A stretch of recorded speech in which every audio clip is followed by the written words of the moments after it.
सबको नमस्ते और थैंक यू कि आपने मुझे ज्वाइन किया। आज संडे। आज महालया की अमावस्या है।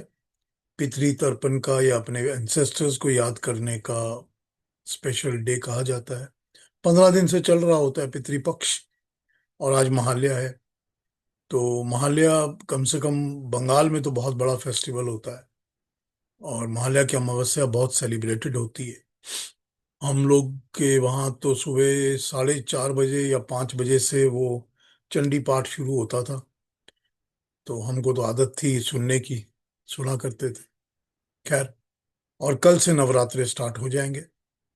तो कल पहला नवरात्रा होगा। जिन्होंने फास्टिंग करनी है या जो प्रे करते हैं करेंगे। जिन्होंने डांडिया वगैरह नाच रास करना है वो नाच करेंगे। तो नवरात्रे कल से शुरू हो जाएंगे। तो कल क्योंकि 22 तारीख है। तो 2 तारीख को दशहरा होगा। 2 अक्टूबर को 10 दिन के बाद दशहरा होगा।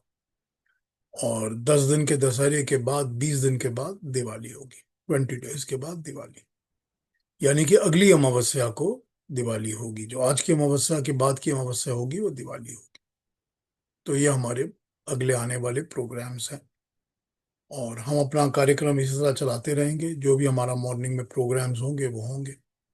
जो ज्वाइन कर पाएंगे करेंगे, जो नहीं कर पाएंगे नहीं करेंगे। कल मैं जब सांख्य की बात कर रहा था तो आपको बताया था कि सांख्य दर्शन ये कहता है कि बिना ज्ञान के परमात्मा की या दुखों से निवृत्ति की प्राप्ति नहीं हो सकती। ज्ञान के बिना सारे दुख हट नहीं सकते। कष्ट, दुख, प्रॉब्लम्स, 3 तरह के दुख उन्होंने बताए। और वो दुखों के अलावा जब तक दुख नहीं हट जाएंगे सारे, तब तक आनंद नहीं प्राप्त होगा, सुख नहीं मिलेगा, परमात्मा नहीं मिलेगा, और तब तक मोक्ष का रास्ता नहीं खुलेगा। ये तो हमने देख लिया कल, जो हमको सांख्य ने बताया। हमने इसको पढ़ा कल और देखा कि सांख्य ने ये बताया हमको।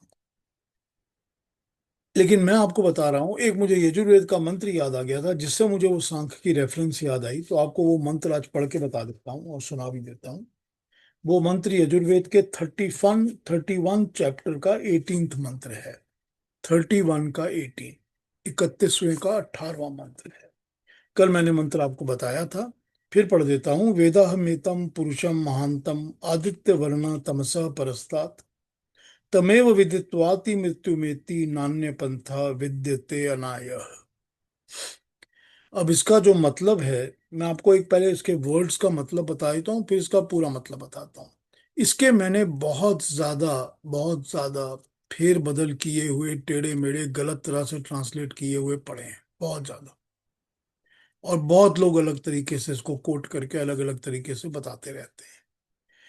ये कहता है वेदामेतम पुरुषम महांतम आदित्य वर्णम तमसा परस्तात् अहम वेदः मेतम अहम, इसमें वेद अहम एतम। तो अहम मतलब मैं, जो ढूंढ रहा है, जो परमात्मा को ढूंढ रहा है। मैं जिस एतम, उस परमात्मा को, महानतम जो सबसे महान है, जिससे ज्यादा और कुछ नहीं है, जो उसको बड़े से बड़े गुणों वाला, उसको ढूंढ रहा हूं। जो आदित्य वर्णम है, जिसका वर्ण यानी कि जिसके आवरण, आवरण कहते हैं जो उसके ऊपर का कवर होता है। करेक्ट। आवरण मतलब जो ऊपर ढका हुआ कवर होता है। तो इसका वर्ण का मतलब है जो इसका पूरा कवर भी, अंदर भी बाहर भी, सब आदित्य की तरह है, सूर्य की तरह है, सूरज की तरह है, चमकता है, ब्राइट है। जिसमें नॉलेज ही नॉलेज है, जिसमें कोई अंधकार नहीं है, सिर्फ नॉलेज है और प्रकाश है। उस परमात्मा को आदित्य वर्णम तमसः परस्तात, जिसके अंदर किसी किस्म का तमस है ही नहीं, किसी किस्म का अंधकार, किसी किस्म की कोई बुराई, कोई गंदगी, कुछ है ही नहीं। सिर्फ सूर्य की तरह प्रकाशमान है वो। सूरज में तो कोई अंधेरा हो नहीं सकता, उसमें तो प्रकाश ही प्रकाश है। पुरुषम महांतम आदित्य वर्ण तमसा परस्तात, उस परमात्मा को, पुरुषम महानतम, उस पुरुष परमात्मा को मैं ढूंढ रहा हूं। ठीक। फिर ये कहता है तमेव विदित्वाति, तमेव विदित्वाति मृत्युमेति नान्य पंथा विद्यते अनाय। तमेव विदित्वाति, उसी को विधि जानकर, विदित, विदित करना, इन्फॉर्म कर देना, जानना, उसी को जानकर, तमेव विदित्वाति, त्वमेव, उसको ही, तुमको ही, हे परमात्मा तुझको ही, विदित्वाति जानकर, मृत्यु मेति, हम मृत्यु का उल्लंघन कर सकते हैं, हम मृत्यु से पार जा सकते हैं। अब मृत्यु से पार जाने का ये मतलब नहीं होता कि मैं कभी मरूंगा ही नहीं। मृत्यु से पार जाने का मतलब होता है जो मनुष्य कभी जन्म मरण के झगड़े में फिर नहीं पड़ता, पैदा होने के मरने के झगड़े में, लफड़े में फिर नहीं पड़ता, इससे मुक्त हो जाता है। मृत्यु में थी मतलब जन्म मरण के बंधन से मुक्त हो जाना, यानी कि मोक्ष का मिल जाना, कि मुझे फिर से जन्म नहीं लेना पड़ेगा। जब जन्म नहीं लेना पड़ेगा तो मरना भी नहीं पड़ेगा। जरूरी बात है कि जो जन्म लेता है वो मरता जरूर है। तो मृत्यु में ती, फिर लास्ट वर्ड जो इसका है वो कहता है नान्य पंथा विद्यते अनायः, न अन्य पंथा विद्यते अनाय, इसके अलावा और कोई रास्ता है ही नहीं। इसके अलावा न अन्य पंथा विद्यते अनाया, इसको जाने बिना, विद्यते जानना, नो करना, ज्ञान प्राप्त करना, इसके अलावा और कोई रास्ता है ही नहीं। तो कल हमने देखा था, सांख्य हमको यही कह रहा था कि यही एक रास्ता है और ज्ञान प्राप्त किए बिना और कोई रास्ता नहीं है। और उन्होंने दो बार न, नहीं पॉसिबल, नहीं पॉसिबल कर दिया, इसके अलावा और कुछ नहीं रास्ता। वेद का मंत्र यही कहता है, इसके अलावा नान्य पंथा विद्यते अनाय, कोई और रास्ता इसके अलावा है ही नहीं। तो एकदम डेफिनेटिव हमको एक क्लैरिफिकेशन मिल जाती है कि ये है, बस इसके अलावा और कुछ है ही नहीं। लेकिन अब मैं आपको ये बता रहा हूं कि मैंने जो दूसरी बहुत सारी ट्रांसलेशंस पढ़ी हुई हैं, स्पेशली जितने भी वेदांती लोग होते हैं, शंकराचार्य के फॉलोअर्स होते हैं, इस तरह के लोग होते हैं, और साउथ के भी बहुत सारे लोग होते हैं, ये लोग सब ट्रांसलेशन करते हैं नान्य पंथा विद्या अनाया, मतलब उनको जानने के बहुत सारे रास्ते हैं। वो नान्य पंथा को करते हैं अनन्य पंथा, मतलब बहुत सारे रास्ते। वो उसकी गलत ट्रांसलेशन करके उसको ये कह देते हैं कि उसको जानने का एक नहीं, बहुत सारे रास्ते। अब देखिए किस तरह बिगाड़ दिया जाता है चीज को, और बिगाड़ के समझाया जाता है, फिर उसकी पूरा मतलब ही खत्म हो जाता है मंत्र का, जो बोला गया है इसके अंदर। हालांकि मंत्र बड़ी क्लियरली कह रहा है कि उसके अलावा कोई और रास्ता है ही नहीं। ये नहीं कह रहा कि बहुत सारे रास्ते हैं। तो खैर, कल मैंने आपको जो बताया था कि वेद अगर प्रूव करता है किसी बात को तो वो फाइनल प्रूफ है। वेद की वाणी के बाद किसी और प्रूफ की जरूरत नहीं होती। जो वेद में कहा गया, that is a final word, बस फुल स्टॉप। उसके बियॉन्ड ना क्वेश्चन करने की जरूरत होती है, ना हमें पूछने की जरूरत होती है। वही चीज तो फिर पूरे के पूरे सांख्य दर्शन ने उठाई है ना। सांख्य दर्शन उसी को उठा के, तो उसी को रिफर करके फिर अपने लास्ट श्लोक के अंदर, अपने लास्ट सूक्त के अंदर, तीसरे अध्याय के 84 वाले के अंदर, यही तो कहता है कि परमात्मा का ज्ञान प्राप्त करने से ही सब चीजों से मुक्ति मिलती है। बिल्कुल एग्जैक्टली यही बात वो कहता है सांख्य दर्शन। तो यही बात भगवान कृष्ण हमको समझा रहे हैं। कितने तरीके से, अलग अलग तरीके से हमको यही बात समझा चुके हैं कि सिवाय परमात्मा के ज्ञान के और कोई रास्ता ही नहीं, जिससे कि हमको कि कोई भी मुक्ति मिलेगी, कोई भी रिलीफ मिलेगा। और उसी तरफ वो लेके जा रहे हैं सबको। तो वो तो रास्ता भी दिखाते हैं, पथ प्रदर्शन भी करते हैं। वो दिखाते हैं कैसे जाना है, कहाँ पर कैसे पहुंचना है, मीन्स क्या है, टूल्स क्या है, रास्ता क्या है, रास्ते के पकड़ने के तरीके क्या हैं, वो सब कुछ समझाते रहते हैं एक करके। तो अब वो अपने लास्ट चैप्टर में, 18वें अध्याय में जिस पर हम चल रहे हैं, अब वो 17th चैप्टर से ही अलग अलग चीजों के सात्विक, राजसिक, तामसिक हमको समझाना शुरू कर दिया उन्होंने। 17 चैप्टर से ही उन्होंने हमको सात्विक, तामसिक, राजसिक बताना शुरू कर दिया। कभी किसी की बात, कभी किसी की बात, कभी किसी की बात, तप की बात की उन्होंने, फिर उन्होंने दान की बात की, फिर बहुत सारी बातें उन्होंने बताई हमको। इसमें सात्विक क्या है, राजसिक क्या है, तामसिक क्या है। इनकी सात्विकों की अगर आप एक लिस्ट बना के रख लेते हैं कि तप है ये सात्विक, दान है ये सात्विक, ज्ञान है ये सात्विक, कर्म है ये, इस तरह बना के रख ले तो आप जिंदगी में कभी भटक ही नहीं सकते। सुबह उठ के वो लिस्ट को रोज देख लिया करिए, पता चल जाएगा आपको कि बस यही मुझे करना है। तो भटकने का तो सवाल ही पैदा नहीं होता। फिर वो कि उसको ही फॉलो करिए। और जहां आप भटकना शुरू करते हैं वहां देख लीजिए कि मैं तो राजसिक में आ गया हूं, मुझको अब कम से कम तामसिक की तरफ तो नहीं जाना ना। इतना तो समझ में आ जाना चाहिए। तो एक एक करके भगवान कृष्ण ने 17 चैप्टर से अलग अलग अलग अलग हमारी जिंदगी के फेसेट्स, ये सब वो चीजें हैं जो हमको अपनी जिंदगी में करनी पड़ती हैं। हम सब जो अपना कर्म करते हैं, मेहनत करते हैं, वो सारे हमारे तप हैं। हम लोग जितने भी कर्म करते हैं, वो हम कर्म तो करते ही हैं ना, वो सब हमारे कर्म है। और फिर हम करता भी तो हम ही है ना, करने वाले भी हम ही हैं। तो जितने भी ये कर्म हैं और जो भी करता है, ये सारी बातों के अंदर जितना भी तामसिक और राजसिक और सात्विक है, वो सब कुछ बड़ा क्लैरिटी के साथ भगवान कृष्ण अपने लास्ट चैप्टर्स में हमको समझा रहे हैं। बता रहे हैं कि सात्विक कौन सा है और तामसिक और राजसिक कौन सा है। तो उसी पर बात करते करते कल उन्होंने हमको कर्ता का बताया था कि तामसिक कर्ता क्या होता है। अब वो राजसिक कर्ता भी ऐसा होता है जो कि दूसरे किसी के ऊपर हिंसा करता है। यही बताया ना उन्होंने। हिंसा मतलब वायलेंस, अत्याचार, गलत काम। ठीक। जो गलत करता है, किसी दूसरे के ऊपर हिंसा करता है, वो राजसिक भी है।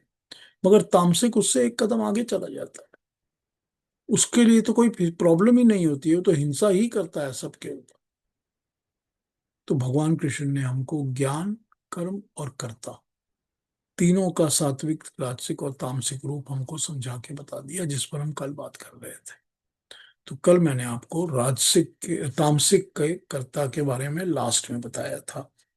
अगर राजसिक कर्ता के लास्ट पोर्शन पर अगर आपने कोई क्वेश्चन किसी को पूछना हो तो पूछ सकते हैं, वरना हम आगे बढ़ जाते हैं। अब अगले अगले पॉइंट पर इन्होंने हमको राजसिक तामसिक बुद्धि के बारे में बताया। बुद्धि के बाद ये हमको धृति की बात बताएंगे। तो अगर कल के ऊपर कोई क्वेश्चन होगा कि जो राजसिक, सॉरी, जो तामसिक बुद्धि वाला होता है वो कैसा होता है, हठी होता है, शठ धोखेबाज होता है, नैष्कृतिक, नाश करने वाला, दूसरों के कष्ट देने वाला, आलसी होता है, विषादी होता है, दीर्घ सूत्री होता है, ये सारी बातें बताई थी। ये सारी 1 2 3 4 करके उन्होंने गिनाई थी। तो इन पर अगर कुछ पूछना अगर की जरूरत है किसी को क्लैरिफिकेशन की तो पूछ लीजिए, नहीं तो आगे बढ़ जाते हैं। फिर हम नंबर 29 30 31 32, ये सारे के सारे बुद्धि के ऊपर बात करेंगे। फिर हम आगे बढ़ जाते हैं। नहीं तो वल्का जी, हमको फिर आप 29 और 30 पढ़ के बता दीजिए, उन पे बात कर लेते हैं। आइए। हाँ, दो ही पढ़ने हैं अभी। 29 30 कर दिए, फिर 31 32 कर लेंगे। ठीक। बुद्धिर्भेदं धृतेश्च गुणतस्त्रिविधं शृणु प्रोच्यमानम् अशेषेण पृथक्त्वेन धनञ्जय यया धर्मं धर्मं च नहीं नहीं नहीं नहीं, कार्य आप 31 पर चली गई हैं। ओ सॉरी प्रवृत्तिम च प्रवृत्ति च निवृत्ति च कार्य। कार्ये भयावहे बंधं मोक्षं च या वेत्ति बुद्धि सा पार्थ सात्विकी। Thank you Alka ji, thank you very much. Number 29 में वो कह रहे हैं, हे धनंजय, हे अर्जुन, अब तू सत्व, रज और तम, इन तीन गुणों के अनुसार बुद्धि और धृति के तीन भेदों को सुन, जिन्हें मैं पूरी तरह से अलग अलग करके तुझे बताता हूं। बुद्धि और धृति। धृति मतलब होता है जिसको हम धारण करते हैं, जो भी हम धारण करते हैं, वो होती है धृति। यानी कि धारण करने की जो हमारी शक्ति होती है, हमारी एबिलिटी होती है, जो हम मेंटली जिन चीजों को हम एक्सेप्ट करके धारण कर लेते हैं, अपने अंदर समा लेते हैं, बुद्धि में बैठा लेते हैं, वो धृति होती है। तो हर मनुष्य की धृति अलग अलग होती है। तो जैसी धृति होती है वैसी ही बुद्धि बनती है। और मन में जिस तरह की धृति हमारे अंदर होगी, मन उसी तरह काम करेगा, बुद्धि को उस तरह ही काम करवाएगा। तो बुद्धि और धृति रिलेटेड सब्जेक्ट्स हैं, एक दूसरे के साथ जुड़े हुए हैं। तो इसीलिए वो बुद्धि और धृति को अलग अलग करके, एक एक करके समझाने वाले हैं। तो कहते हैं कि मैं तुझको अब बुद्धि और धृति के बारे में अलग अलग सत्व, रज और तम बताता हूं। ठीक। अब उन्होंने शुरू किया बुद्धि के ऊपर। तो नंबर 30 में वो कहते हैं, हे पार्थ, जो बुद्धि प्रवृत्ति मार्ग और निवृत्ति मार्ग के भेद को समझती है। प्रवृत्ति मार्ग और निवृत्ति मार्ग। अब ये प्रवृत्ति निवृत्ति मार्ग सीधा उपनिषद से निकल के आता है। कठोपनिषद में हमने दोनों के बारे में बात की हुई है पहले भी। उपनिषदों में हमको बताया गया है प्रवृत्ति मार्ग क्या है और निवृत्ति मार्ग क्या है। जो करने योग्य कार्य और न करने योग्य कार्य के भेद कर सकती है, जो इस बात को समझती है कि किससे डरना चाहिए और किससे नहीं डरना चाहिए, क्या वस्तु आत्मा को बंधन में डालती है और क्या बंधन से छुड़ाती है, ये बुद्धि सात्विकी होती है। अब इन्होंने सात्विक बुद्धि के लक्षण हमको बता दिए हैं। मैं इसकी दूसरी ट्रांसलेशंस पढ़ लेता हूँ, फिर इसके ऊपर आता हूँ और इसको समझाता हूँ आपको कि बता क्या रहे हैं। चाहिए अब नंबर 29 और 30।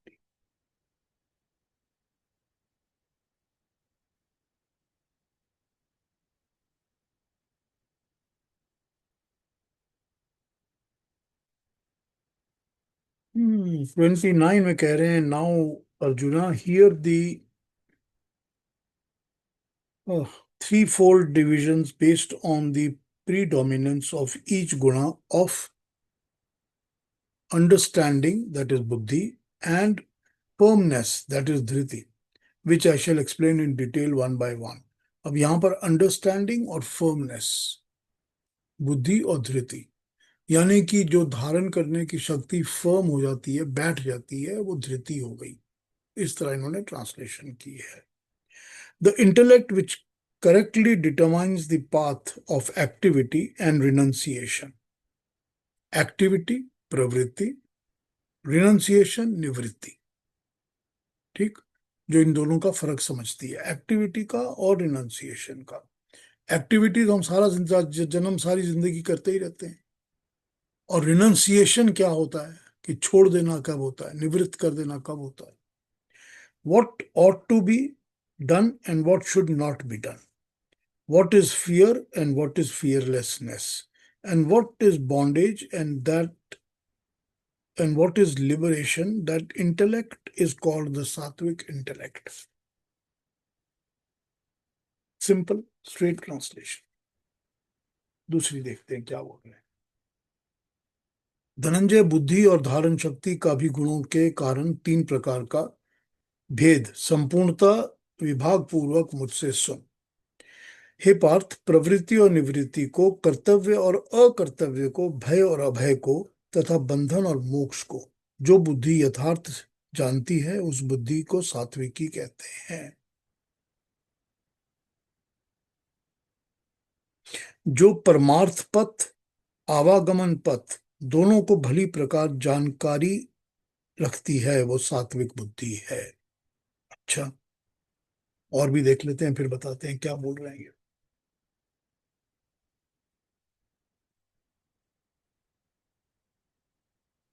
29, धनंजय, बुद्धि और धृति का सत्य, रज और तम आदि तीन गुणों का आधार पर तीन प्रकार की बुद्धेद मैं पूर्णतया अलग अलग करके तुझे बताता हूं, उसको भी तू सुन। हे पार्थ, शुभ कर्म में फल आकांक्षा रहित होकर जिस प्रकार प्रवृत्त होना, किन किन पाप कर्मों से निवृत्त होना, क्या कार्य है और क्या अकार्य है, धर्मात्मा निर्बल से भी प्रभु को याद करके डरना, तथा पापी दुर्योधन भी हो तो भी उससे नहीं डरना। भय और अभय जिससे द्वारा जाना जाता है, आसक्ति बंधन है और अनासक्ति मोक्ष है। मोक्ष ही बंधन मोक्ष का तत्व जो जानती है वह सात्विक बुद्धि है। अब इन्होंने यहाँ पर ये नहीं कहा कि प्रवृत्ति मार्ग अलग है और निवृत्ति मार्ग अलग है। ये इन्होंने यहाँ पर अलग नहीं किया। इन्होंने क्या कहा? इन्होंने कहा कि प्रवृत्ति में भी जो फलाकांक्षा, फल की आकांक्षा, फल की, कर्म फल की आकांक्षा, इच्छा, डिजायर को छोड़ देता है और कर्म करता है, तो वो प्रवृत्त हो जाता है उस कर्म को करने के लिए। सो एक्टिविटी कैन बिकम निष्काम। वो यही बता रहे हैं यहाँ पर कि एक्टिविटी तो सबको करनी है, लेकिन वो एक्टिविटी निष्काम कैसे होगी? जब निष्काम हो जाएगी और फल की इच्छा नहीं रहेगी तो उसमें प्रवृत्त होना और बुरे कर्मों से, पाप कर्मों से निवृत्त होना, छूट जाना, छोड़ देना। सब कर्मों को तो छोड़ना नहीं है, बुरे कर्मों को छोड़ देना। तो उस तरह से जो कर्म करता है और ये समझता है कि जो निर्बल से निर्बल भी है, जिसमें कोई बल नहीं है, ताकत नहीं है, धन नहीं है, पैसा नहीं है, वैभव कुछ नहीं है, मगर धर्मात्मा है, तो उसका साथ देना। और जो बड़े से बड़ा राजा भी है, जिसके पास बहुत पैसा है, शक्ति है, बल है, उसका साथ नहीं देना, अगर वो गलत है तो, अगर वो पापी है तो। और जो बुद्धि ये समझती है कि किससे डरना चाहिए, किससे नहीं डरना चाहिए, कि बंधन जो होते हैं वो आसक्ति से ही होते हैं, वो जुड़ने से होते हैं, किसी चीज से अटैच होने से ही उसका बंधन पड़ जाता है। और अगर आसक्ति नहीं होगी तो हमको मुक्ति मिलेगी। तो जो बुद्धि इन सब तत्वों को, इन सब फैक्ट्स को समझती है, वो सात्विक बुद्धि है। अगली ट्रांसलेशन भी देखते हैं।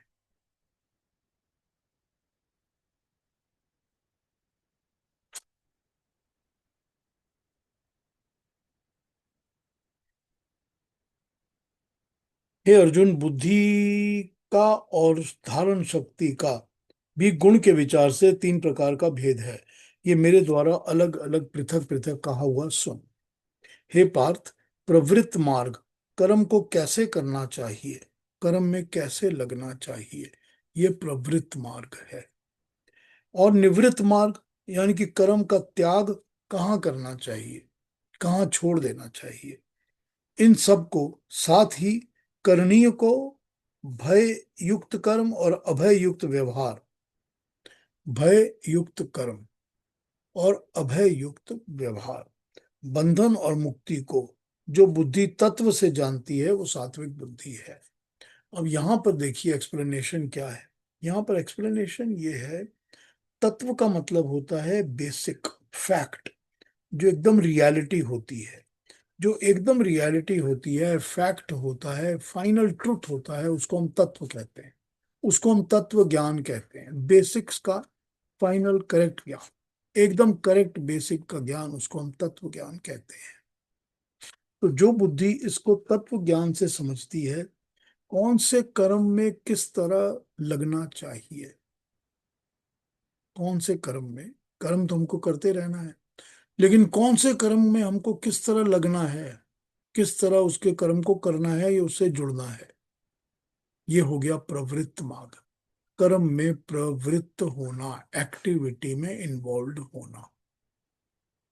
और निवृत्त मार्ग, कि कौन से कर्म का कैसे त्याग करना चाहिए, किन कर्मों का त्याग कर देना चाहिए, किन कर्मों को छोड़ देना चाहिए, कि ये कर्म मुझे नहीं करने चाहिए, मानसिक, शारीरिक, हर प्रकार के, वाचिक, चाहे वो मानसिक कर्म हो और चाहे वो करते हो कर्म किया हुआ एक्टिविटी का कर्म, या मेंटल हो। मेंटल भी कर्म कर्म होता है।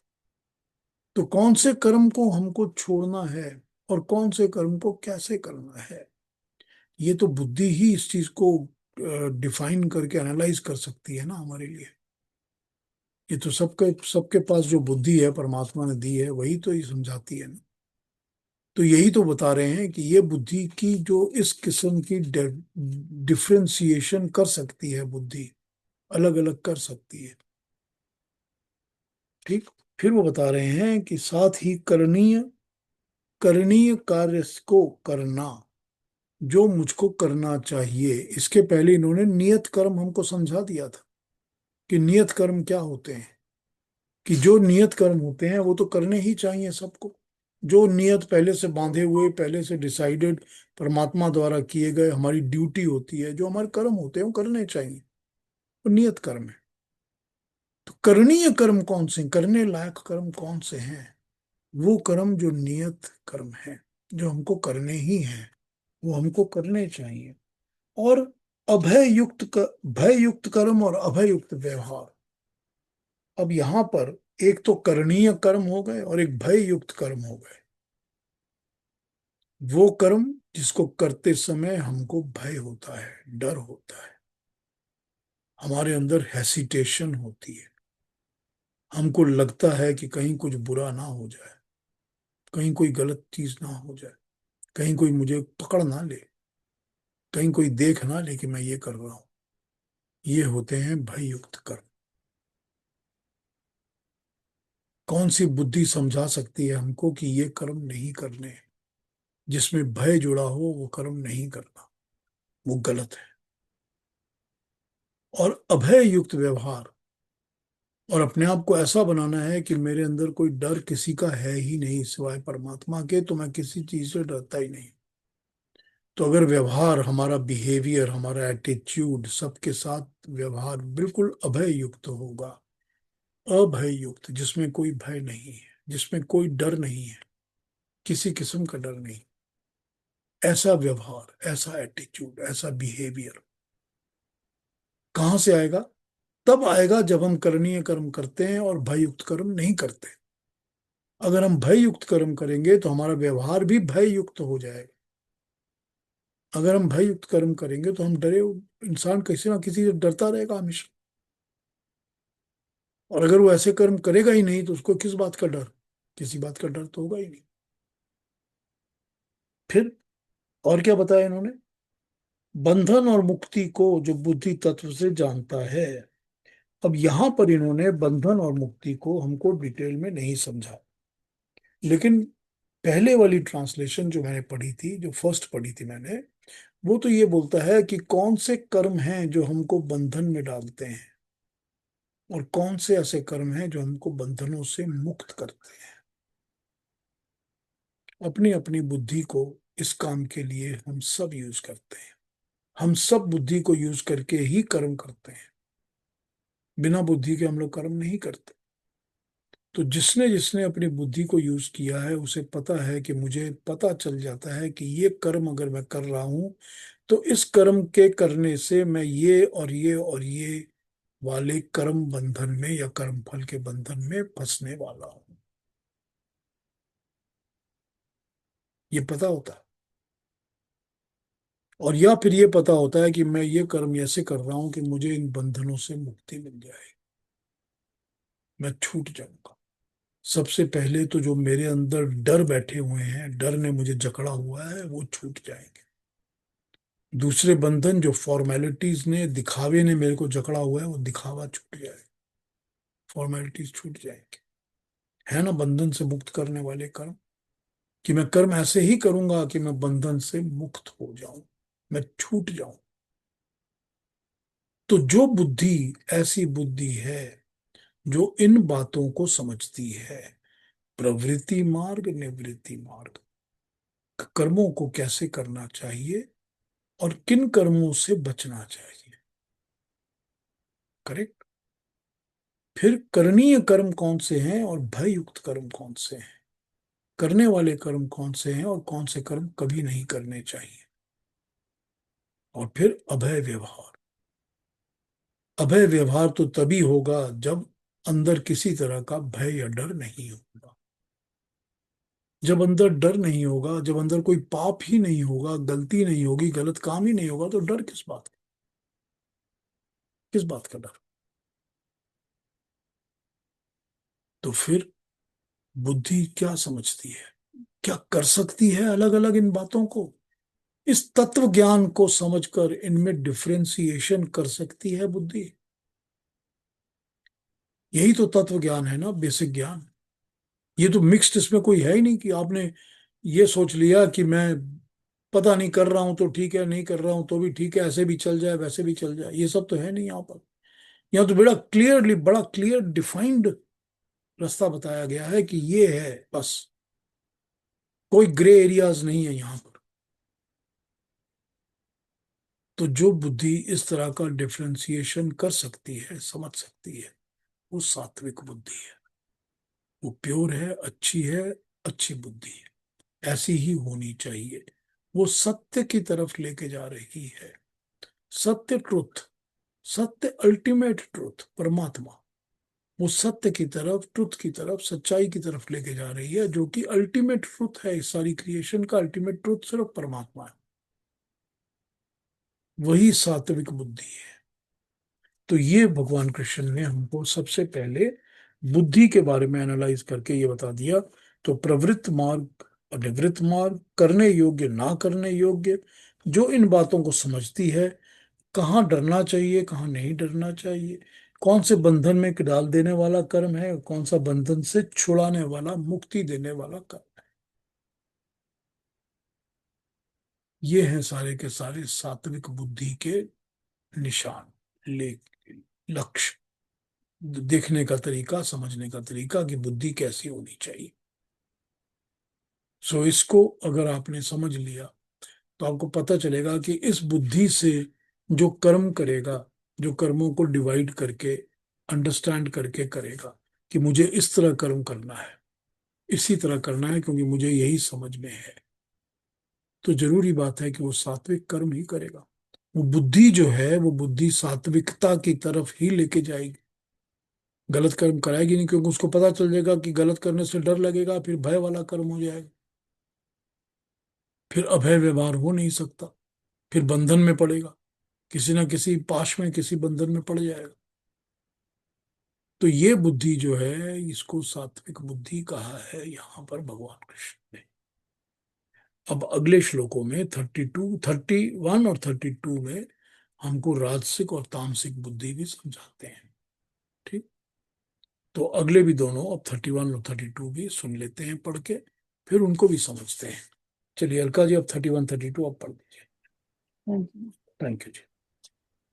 यया धर्मं धर्मं च कार्ये च कार्यमेव च अयथावत् प्रजानाति बुद्धि सा पार्थ राजसी अधर्मं धर्ममिति या मन्यते तमसावृता सर्वाधार विप्रीताश्च बुद्धि सा पार्थ तामसी। थैंक यू अलका जी। 30 कह रहा है हमको राजसी बुद्धि कौन सी होती है। हे पार्थ, जिस बुद्धि के द्वारा मनुष्य धर्म और अधर्म को, कार्य और अकार्य को ठीक ठीक नहीं समझ पाता, वो बुद्धि राजसी बुद्धि होती है। मतलब वो बुद्धि जो कर्म करवाती है, लेकिन वो बुद्धि प्रॉपर तरीके से कि ये तो धर्म है और ये धर्म नहीं है, अधर्म है, इसको नहीं समझ पाती। या कार्य और अकार्य को, करने लायक और न करने लायक को, जो करना चाहिए और जो नहीं करना चाहिए, प्रवृत्ति को, निवृत्ति को, भय को, अभय को, इनको नहीं समझ पाती।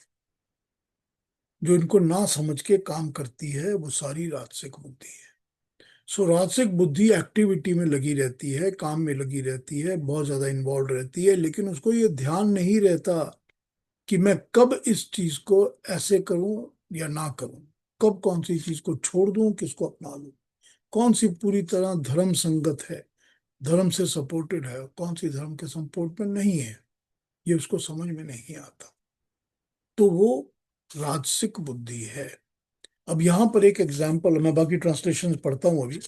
यहाँ पर एक एग्जाम्पल हम इस चीज का बड़े आराम से ले सकते हैं कि जो ऐसे राजा हैं या ऐसे किंगडम्स हैं या ऐसे लोग हैं जिन्होंने कहा कि हम तो धृतराष्ट्र का या दुर्योधन का साथ देंगे युद्ध के अंदर, क्यों देंगे? क्योंकि वो या तो हमारा सगा है, या मित्र है, या दोस्त है, या बहुत बड़ा राजा है, या बड़े पैसे वाला है।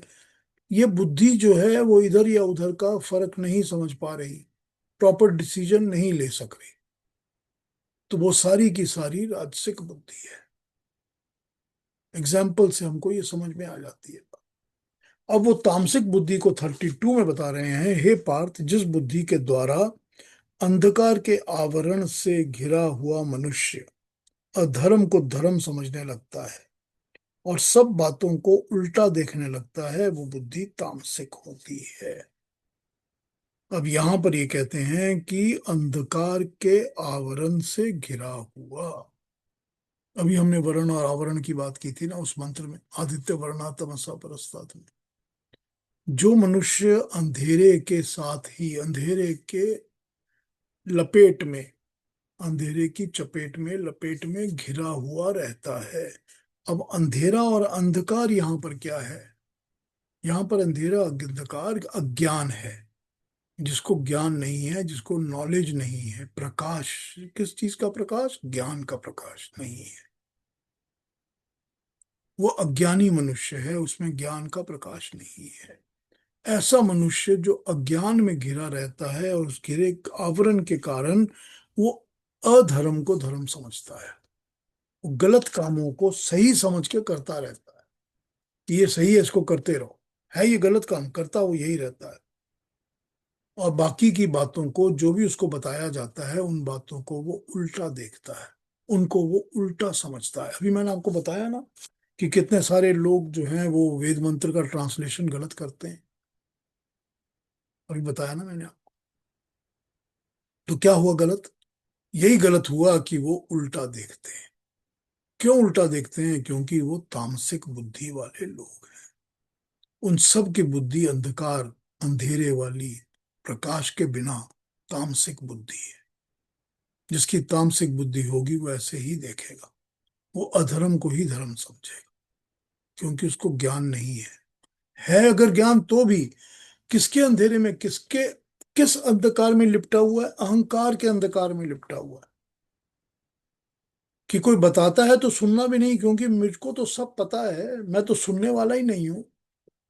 तो जो सुनने वाला नहीं है उसके अंदर क्या है? अहंकार है, घमंड है। वो घमंड में लिपटा हुआ है, उसी अंधकार में वो लिपटा हुआ है, उसी से वो अधर्म को धर्म समझ रहा है। दूसरी ट्रांसलेशन देख लेते हैं।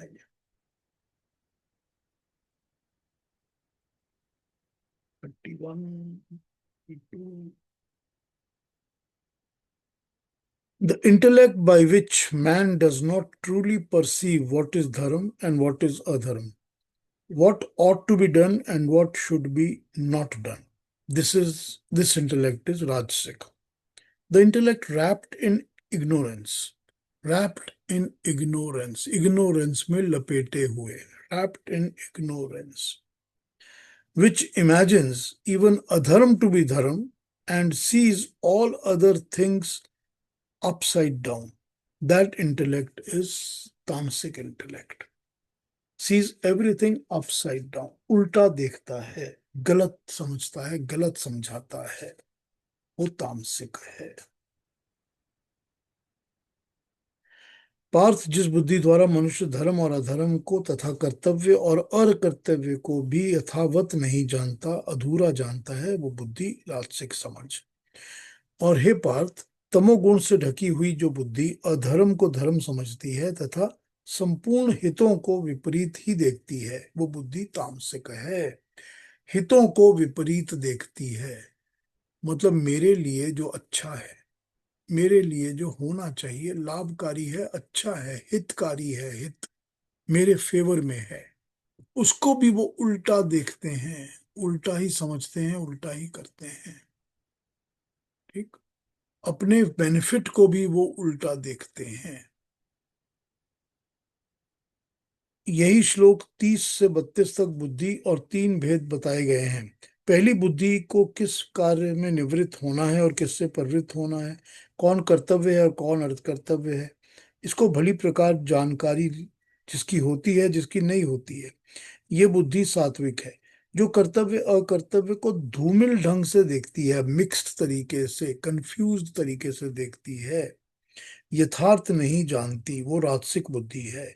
और जो अधर्म को धर्म जानती है, नश्वर को शाश्वत तथा हित को अहित, इस प्रकार की बुद्धि जानकारी वाली तामसिक होती है। तो इन्होंने बताया है कि जो बुद्धि अधर्म को धर्म, नश्वर को शाश्वत और हित को अहित। अब इन्होंने यहां पर एक छोटा सा हिंट दे दिया है। नश्वर को शाश्वत, जो चीज नष्ट होने वाली है, जो चीज यहां टिकने वाली नहीं है, उसको परमानेंट समझती है। ये भी तामसिक बुद्धि है। अब कौन से तरीके से हम परमात्मा को या ईश्वर को किस रूप में, किस स्वरूप में याद करते हैं?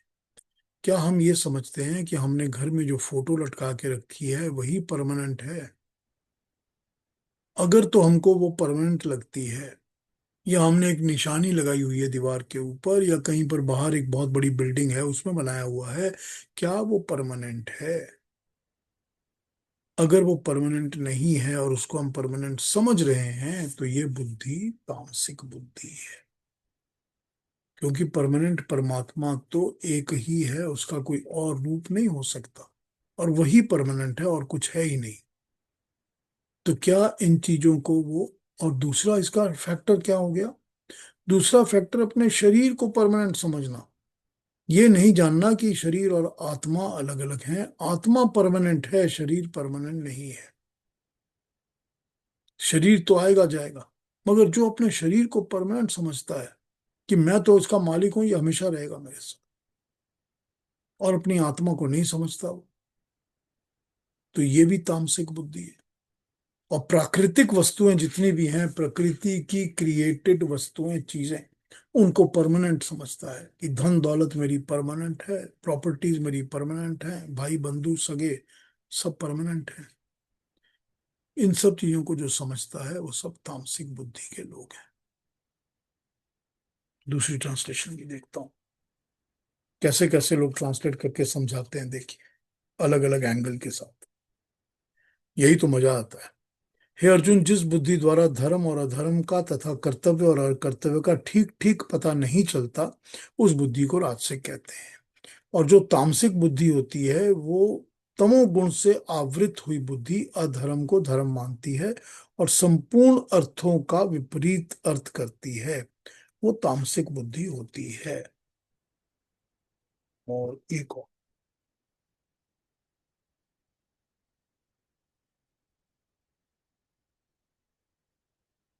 जिससे धर्म को तथा अधर्म को, कार्य को और अकार्य को जानता हो, किंतु उनका स्वरूप को जैसा ठीक ठीक हो वैसा नहीं समझता हो, उसमें वासनावश कुछ खोट मिला लेता है, वो बुद्धि राजसिक है। तो अब ये बता रहे हैं कि उसमें खोट कैसे आती है, उसमें मिलावट कैसे आती है। उसमें मिलावट आती है वासना से, अपनी इच्छाओं से, अपने डिजायर से, अपने अंदर जो छुपी हुई बहुत ज्यादा दबी हुई डिजायर होती है ना, कि मुझको तो इसके पीछे ये चाहिए। उस अपनी डिजायर, अपनी वासना से, अपनी इच्छा से, अपने पैशन से, इससे होता है कि उसके अंदर धर्म और अधर्म, करने लायक और ना करने लायक का फर्क उसके अंदर मिट जाता है। और जब वो मिट जाता है तो वो राजसिक होता है। और अगला, तामसिक। हे पार्थ, जो तमोगुण से आवृत होने के कारण अधर्म को ही धर्म मानती है और अन्य किसी पदार्थ को भी उल्टा ही जानती है, जैसे अविद्या को विद्या, अनात्मा को आत्मा, अशुचि को शुचि, अपूज्य को पूज्य, वो बुद्धि तामसिक कहलाती है।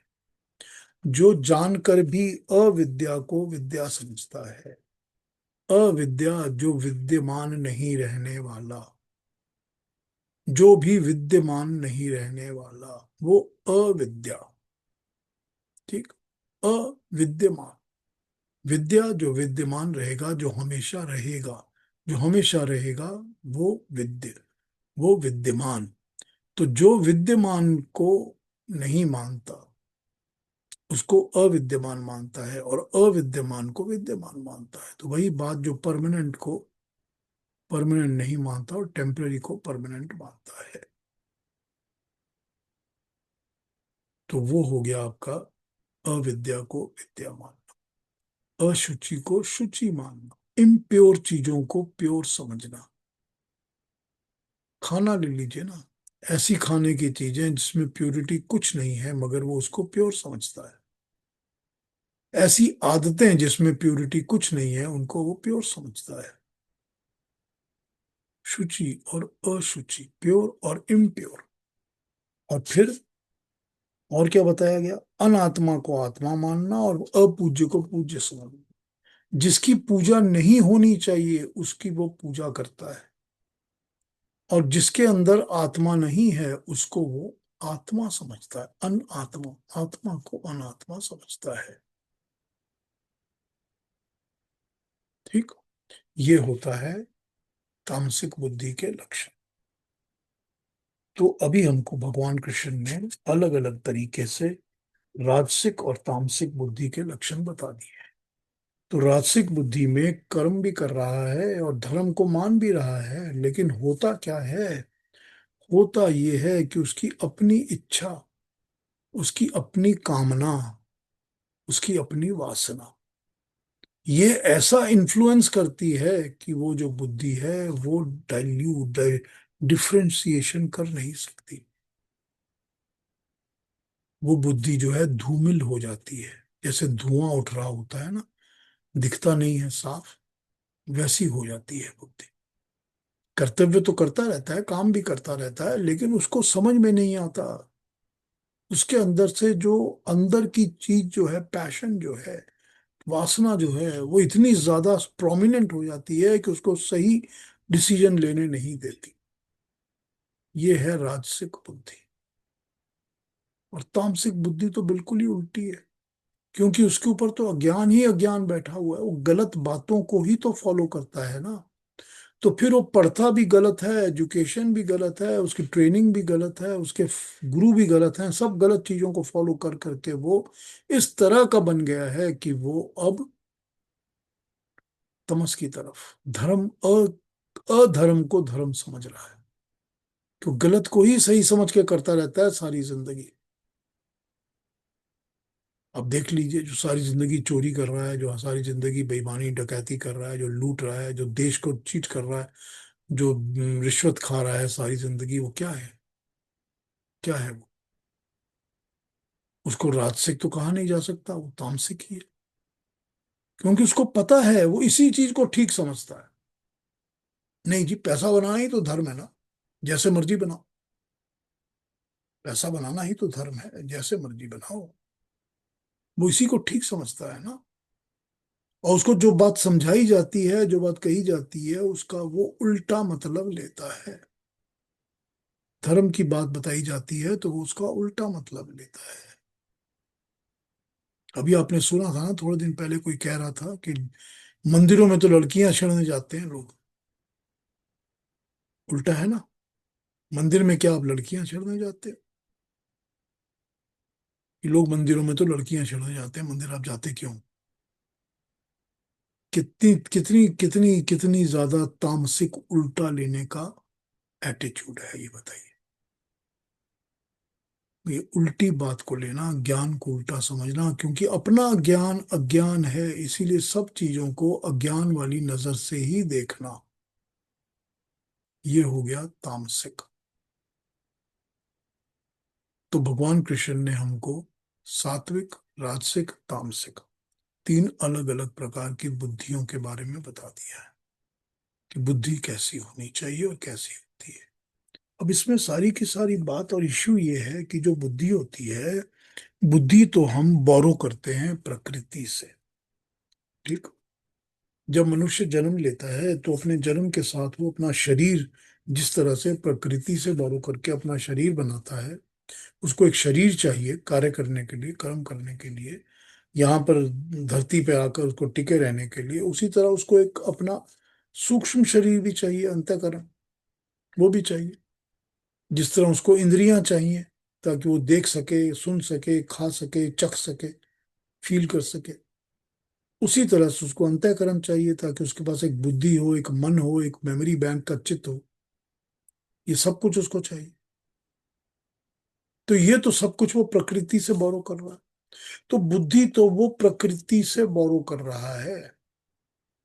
करता तो वो खुद है, ज्ञान भी उसको है, कर्म भी वो करेगा, लेकिन बुद्धि तो वो प्रकृति से बोरो कर रहा है। अब यहां पर सारी इश्यू ये आ जाती है कि वो बुद्धि का मालिक कौन है। कि ये जो आपके अंदर, कंप्यूटर के अंदर एक एआई बैठी हुई है, आर्टिफिशियल इंटेलिजेंस बैठी हुई है, जो काम कर रही है, जो आपको चीजें ढूंढ के निकाल देती है, जो आप जैसे ही क्लिक करते हो वो 3 ऑप्शन आपके सामने, 1 लाख ऑप्शन आपके सामने खड़े कर देती है। इसका मालिक कौन है, चला कौन रहा है इसको? बुद्धि तो है, मगर चला कौन रहा है? चला तो आप ही रहे हो ना। चला तो वो आत्मा रही है ना। वो आत्मा ही तो इस बुद्धि को उस तरह चलाती है जैसे कि उस आत्मा की अपनी इंक्लिनेशंस होती हैं, या उसके संस्कार होते हैं। जो आत्मा के अंदर संस्कार छिपे बैठे हैं, वही तो बुद्धि को गाइड करते हैं। मुझे बुद्धि इस तरह चलानी है, मेरे अंदर ये वाले सारे संस्कार बैठे हुए हैं, जो कामनाएं बैठी हुई हैं अंदर। कामनाएं ही जैसे ही शरीर मिलता है, वो बुद्धि को कहना शुरू करती हैं, अब तू यूं कर, यूं कर, यूं कर, यूं कर, मुझे ये चाहिए, वो चाहिए, वो चाहिए, ये चाहिए। ये बुद्धि जो होती है वो आत्मा के हिसाब से चलती है। लेकिन बुद्धि को भी कैसे बनाना है, क्या करना है, कैसी बुद्धि होनी चाहिए, अगर ये ज्ञान हमको मिलता है तो कम से कम हम आत्मा के अंदर बैठी हुई इंक्लिनेशंस, प्रवृत्ति, उसको रोक के बुद्धि को ठीक ट्रैक पे लगा तो सकते हैं। ये सारी ट्रेनिंग, ये सारी बातें उसी के लिए बताई जा रही हैं। कि अगर मेरी आत्मा मुझे जिस तरह से गाइड करती है, जैसे मेरी बुद्धि को चला रही है, अगर मुझे अपनी आंखों से वो दिख रहा है, तो अब कम से कम मैं इस बात को समझ जाऊं कि ये जो मैं कर रहा हूं, या जो मानता हूं या करता हूं, वो तामसिक है या राजसिक है। अब मुझे उस बुद्धि को कैसे सात्विक रास्ते पे लगाना है। तो सारा पर्पस तो वही है। बताया तो इसीलिए जा रहा है कि मनुष्य अपने आप को ठीक कर सके, करेक्ट कर सके।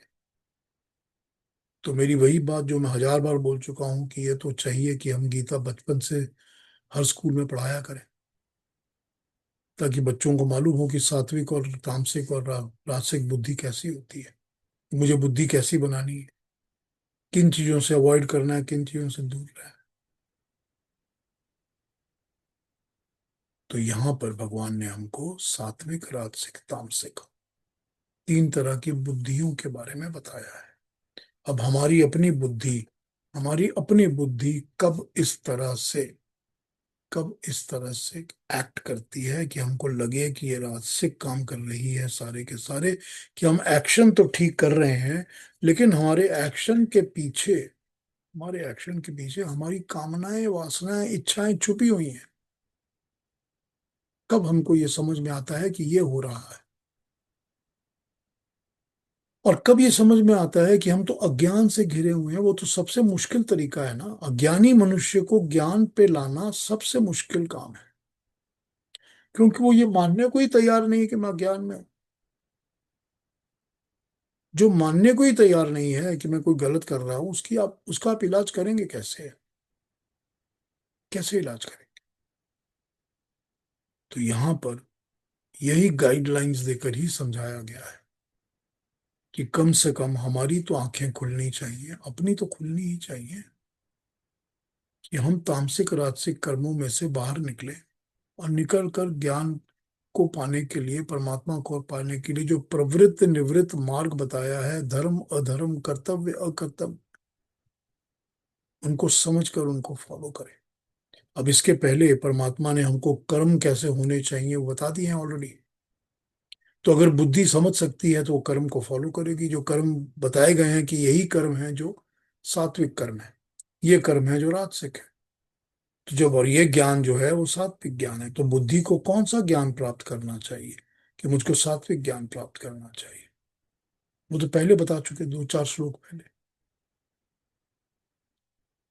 तो ये हमारे लिए यहाँ पर गाइडलाइन है समझने के लिए कि हमारी अपनी बुद्धि कैसी होनी चाहिए, कि हमारी अपनी बुद्धि में सात्विकता कैसी है, राजसिकता कितनी है, कार्मिकता कितनी है, तामसिकता कितनी है। ये डिफ्रेंसिएशन करने के लिए भगवान कृष्ण ने बताया। तो उन्होंने पहले ज्ञान भी बता दिया, कर्म भी बता दिया, कर्ता भी बता दिया, बुद्धि बता दी। तो जब उन्होंने ज्ञान भी बता दिया, कर्म भी बता दिया, तो बुद्धि को समझ में आना चाहिए कि मुझे ऐसा ज्ञान प्राप्त करना है और ऐसा नहीं करना, और मुझे ऐसा कर्म करना है और ऐसा कर्म नहीं करना। ये समझ में आ गया होगा। तो अगर ये समझ में आ गया तो ठीक है। तो यहाँ पर ये गाइडलाइंस भगवान कृष्ण हमको दे रहे हैं, सात्विक राजसिक तामसिक बुद्धि के द्वारा हमको समझा रहे हैं, क्योंकि इसके पहले वो हमको कर्म समझा चुके हैं, ज्ञान समझा चुके हैं, कर्ता करने वाला मनुष्य कैसा होता है ये भी समझा चुके हैं।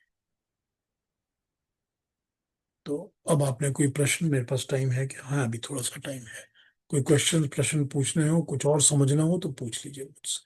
कोई समझ में नहीं आई बात तो मैं दोबारा समझाऊंगा। हाँ जी।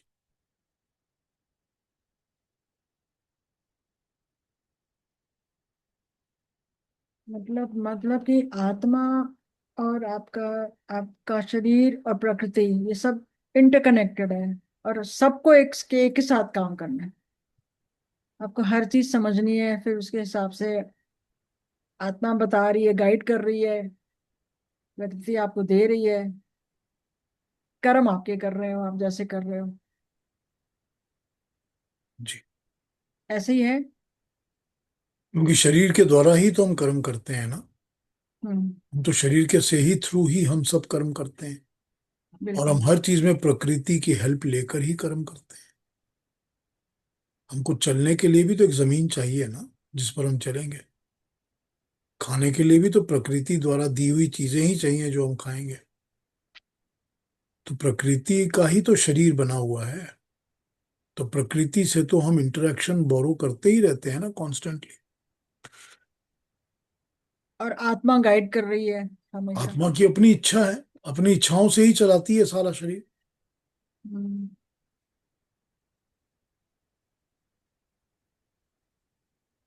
बट मालिक तो कभी, आत्मा है ना। वो हाँ एक कभी बहुत कभी। फेमस, बहुत एक फेमस वो है ना पिक्चर जो बनाई हुई है, जो जिसमें दिखाते हैं कि घोड़े हैं और उसको घोड़े वाला चला रहा है, रथ है पूरा। तो उसमें बताया जाता है ना कि जो घोड़े लगे हुए हैं वो इंद्रियां हैं हमारी, जो इधर उधर घूमती रहती हैं। जो रथ है वो शरीर है। जो हम्म। लगाम है वो मन है। हम्म। ठीक। और जो हाथ में हंटर है वो बुद्धि है। और जो चलाने वाला है वो आत्मा है। आत्मा ही तो चलाता है ना सब कुछ। उसकी हम्म। मर्जी होती है ना। हाँ जी। और कभी कोई कभी पूछना हम है कोई कोई? ऐसा कर्म करते हैं जो ठीक नहीं हो, हमें लग रहा ठीक है लेकिन ठीक नहीं है जानते हुए, उसमें आत्मा फिर बोलती भी नहीं है कई दफा। नहीं, आत्मा का तो उसके अंदर अपना वो प्रयोजन होता है ना, उसकी अपनी कामना होती है ना। उसके अपने अंदर डिजायर्स बैठे हुए हैं ना, संस्कार बैठे हुए हैं ना डिजायर्स के। अच्छा। संस्कार बैठे हुए हैं ना उसके डिजायर के, कि मुझको यही चाहिए। हम्म। जी। तो इसलिए वो उस तरफ लेके जाती है, गाइड करती रहती है। अगर उसको बुद्धि बता दे, अब बुद्धि ने अगर ये ज्ञान प्राप्त कर लिया कि ये सब चीजें तो तामसिक हैं, तो अगर उसको बुद्धि बता दे आत्मा को कि ये तू तामसिक कर्म कर रहा है, तो एक इंटरेक्शन दोनों के बीच में हो सकता है कि आत्मा कहती है कि नहीं नहीं कर, मेरे को बड़ा मजा आएगा, और बुद्धि कहेगी नहीं करूंगा, शरीर में प्रॉब्लम होगी तुझे, फल भुगतना पड़ेगा। तो हो सकता है कि आत्मा जो है वो सबसाइड हो जाए, चुप हो जाए, कहे अच्छा ठीक है। तो ज्ञान तो इसी तरह प्राप्त होता है कि जब हम ज्ञान को बाहर से लेकर आते हैं और उसको हमारी बुद्धि एक्सेप्ट करती है, और एक्सेप्ट करके उसको आत्मा के अंदर उसका इंप्रेशन डालती है, जैसे किसी बुरे कर्म का होता है। उसी तरह से इसका भी होता है। इसका भी इंप्रेशन आत्मा के ऊपर जो जाएगा वो तभी जाएगा जब हम उसके ऊपर बाहर से ज्ञान को लेकर डालेंगे। राइट। ठीक। बिल्कुल ठीक। तो ज्ञान तो इसलिए दिया जाता है ना, ताकि उसको एक्सेप्ट करके उसको अडॉप्ट किया जा सके। हम्म। हाँ जी।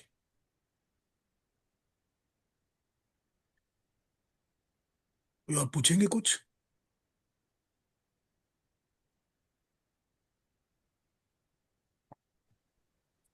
हाँ। सर राजसी जिसमें ज्यादा प्रवृत्ति होती है वो मेरे को लगता है कभी शांत नहीं रहता वो। देखिए, कर्म कर्म तो चलते रहते हैं, मन तो चंचल है, वो तो चलता ही रहेगा, शांत तो हो ही नहीं सकता।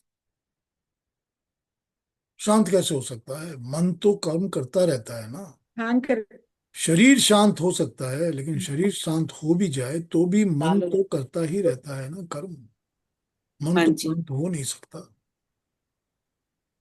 तो सर उसके कर्म करना उसके लिए बहुत अच्छा है, वो कर रहा है कर्म। तो वो फिर सात्विक में कब आएगा?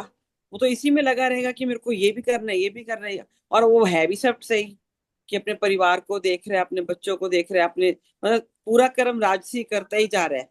करता करता करता पर अपने अध्यात्म को या अपनी सात्विकता को कैसे प्राप्त करेगा फिर वो?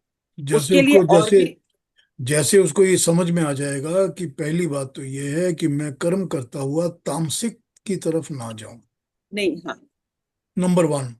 अगर वो तामसिक की तरफ नहीं जा रहा है और कर्म कर रहा है, तो फिर अगर उसको इस बात का ज्ञान हो जाता है कि कर्म सात्विक कौन से होते हैं, या ज्ञान सात्विक कौन सा होता है, या बुद्धि सात्विक कौन सी होती है, तो अपने कर्म करते करते भी अपने आप ही थोड़ा सा सात्विक की तरफ भी बेंट कर लेगा, अपने आप को ढाल लेगा थोड़ा सा कि मुझे अच्छा इसमें थोड़ा सात्विकता को डाल के देखूं।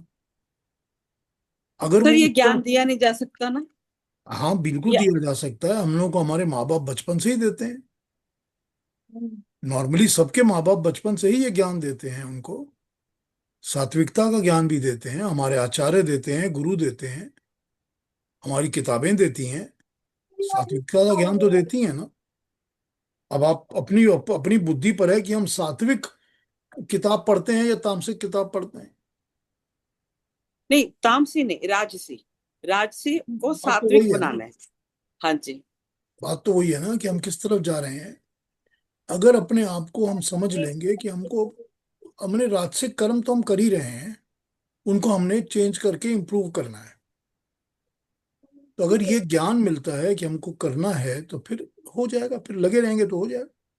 फिर वही तो तप है ना, कि हम कर्म को किस तरह सात्विक करें।